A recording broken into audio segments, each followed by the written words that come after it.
রাজ smart study YouTube চ্যানেলে আপনাকে স্বাগত জানাই। আজকে আপনার সামনে আমি উপস্থাপন করতে চলেছি WBPSCর মাধ্যমে 9, 10 এবং 11, 12-এর শিক্ষক নিয়োগের প্রক্রিয়া শুরু হতে চলেছে।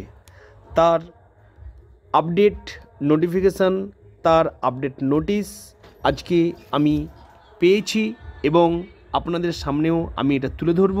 কিভাবে আপনিও ডাউনলোড করতে পারবেন সেটা তুলে ধরব। তো এটা কোনো মিথ্যে বা কোনো রটনা নয়, রিয়েল বাস্তব যেটা হতে চলেছে সেটা আপনার সামনে তুলে ধরছি। দ্য কলকাতা গেজেট দেখতে পেয়েছেন, published by authority, government of West Bengal, school education department, administrative branch, Bikash Bhavan, 5th floor, Salt Lake, Kolkata, 7,91,000। Notification কী রয়েছে? 12 তারিখে নোটিফিকেশানটা আসছে। আপনি যদি ভালো করে লক্ষ্য করেন দেখতে পাবেন নোটিফিকেশানটা 12 তারিখে দেওয়া হয়েছে। পিএসসির সাইটে গেলেই আপনি বুঝতে পারবেন। তো 12 তারিখে দেওয়া হয়েছে নোটিফিকেশানটা, একটু ভালো করে ডিটেলসে দেখলে আপনি বুঝতে পারবেন এখানে কি দেওয়া হয়েছে। 12 তারিখে ডেটটা দেওয়া আছে। দেখুন টোটালটা দেখতে পারলে ভালো করে লক্ষ্য করলে বুঝতে পারবেন। এই দেখুন ক্লাস 9 to 12 দেখতে পাচ্ছেন। পিএসসির মাধ্যমে নিয়োগ প্রক্রিয়া হবে স্কুল সার্ভিস কমিশনে। যে স্কুলে যে অ্যাসিস্ট্যান্ট টিচার নিয়োগ করা হয় সেই 9 থেকে 12 পিএসসির মাধ্যমে নিয়োগ হবে। কিভাবে তার ক্রাইটেরিয়া A to Z তুলে ধরা হয়েছে এইখানে, একটু ডিটেলসে দেখলে আপনি বুঝতে পারবেন। আচ্ছা, রুলস কিছু রয়েছে, সেই রুলস রেগুলেশনগুলো আপনাকে অবশ্যই মানতে হবে। রুলস রেগুলেশনের বাইরে তো কোনো কিছু হতে পারে না। তো রুলস রয়েছে, সেই রুলসগুলোকে আপনাকে মেনে চলতে হবে। কি কি রুলস রয়েছে একদম A to Z এখানে ডিটেলস তুলে ধরা হয়েছে। আচ্ছা,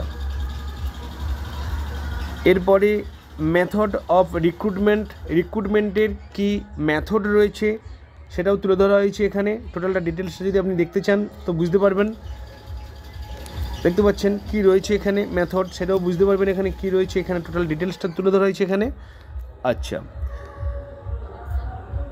তারপরে দেখে নেব কোয়ালিফিকেশান কি রয়েছে। কোয়ালিফিকেশানটা যেটা দেখে নেব আমরা, যে এখানে দেখতে পাচ্ছেন কোয়ালিফিকেশানটা কি রয়েছে। কোয়ালিফিকেশানটা আমরা দেখে নেব।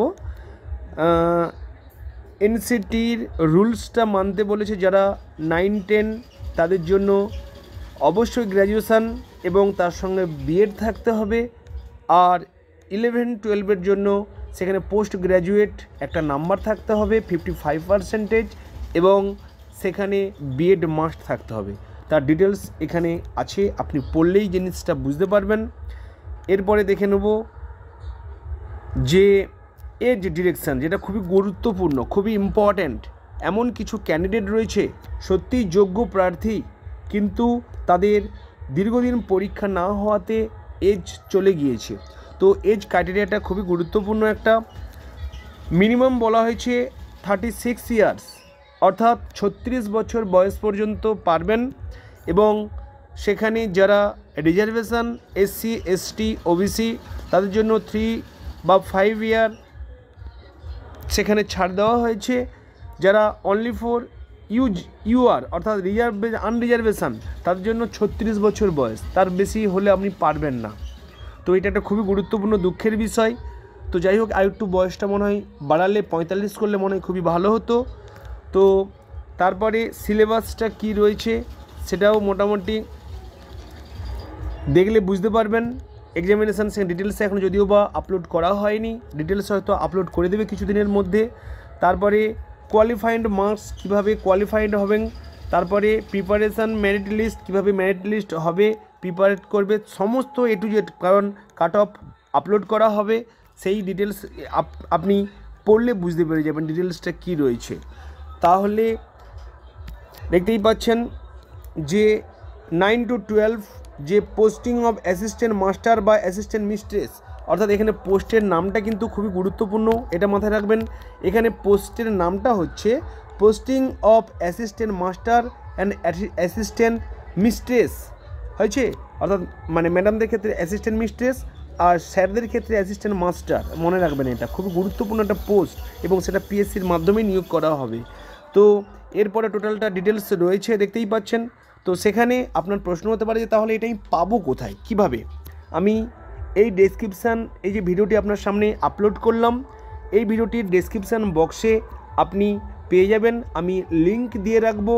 সেই লিঙ্কে ক্লিক করলে আপনি অনায়াসে এই যে পিডিএফটা আমি ডাউনলোড করে আপনার সামনে উপস্থাপন করছি, আপনি এটা পেয়ে যাবেন।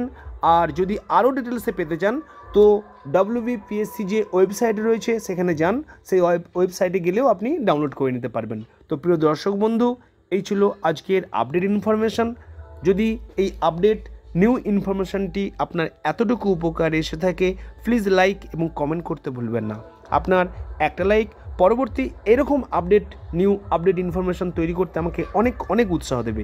আর সর্বোপরি যদি আপনি এখনও আমাদের ছোট্ট পরিবারের সদস্য না হয়ে থাকেন, প্লিজ চ্যানেলটিকে সাবস্ক্রাইব করে আমাদের ছোট্ট পরিবারের সদস্য হয়ে উঠুন। Thank you.